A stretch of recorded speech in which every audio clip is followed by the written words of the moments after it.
Unfortunately, you don't get to pick and choose your karmic lessons, because that's literally the point. Like, everything you're doing, even your act of avoiding situations because they incite certain emotion out of you, mainly fear, that is also part of your karma. Like, if it's a pattern that you're doing, then it certainly is, especially if it's coming from your pattern of trying to control your situations and your outcomes and lessons. And I don't know who put that idea in your head that karmic relationships are abusive relationships, but this is why you gotta stop sensationalizing everything you see on the internet, because karma simply just means a deed. Anybody who is there in your life to serve a purpose in your life is a karmic connection. But it's better to not approach life trying to discern who is a karmic relationship or not, because then you're trying to put a label over people instead of focusing on your context of a situation with this person. You're not focusing on the actual person and the relationship, but rather trying to already control the outcome by knowing if they're a karmic relationship or not. Not to mention that karmic relationships can be very fulfilling, blossoming, and positive, and very constructive.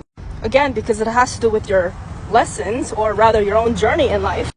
Life is about how you make of it. It's what you make of what you learn. It's what you make of what you undergo. And therefore, it's not always about what you experience with specific people, but what are you learning from that? Why do you think a lot of people are repeating cycles?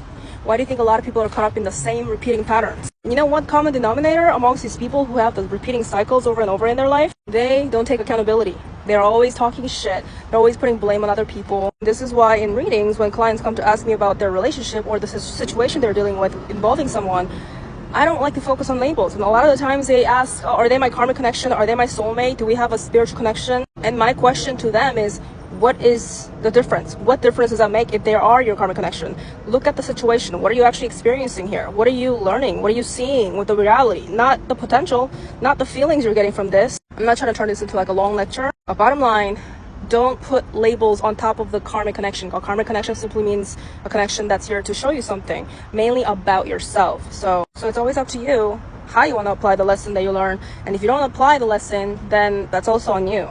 But anything that you repeat for yourself is you repeating something for yourself. So even if you think that you're avoiding as best as you can, maybe that's part of the lesson that you're not paying attention to, the fact that you keep avoiding. So that's just something to think about. And what I value is the people having the willpower to actually become empowered through their decision making in their relationships. The same reason why I don't spoon feed clients with shit that they're asking for all the time, because you need to actually develop that ability to trust yourself and make decisions that are good for you. So if you feel like something is repeating in your life, you're not learning something, like you're not paying attention to something, and do not blame karma for that.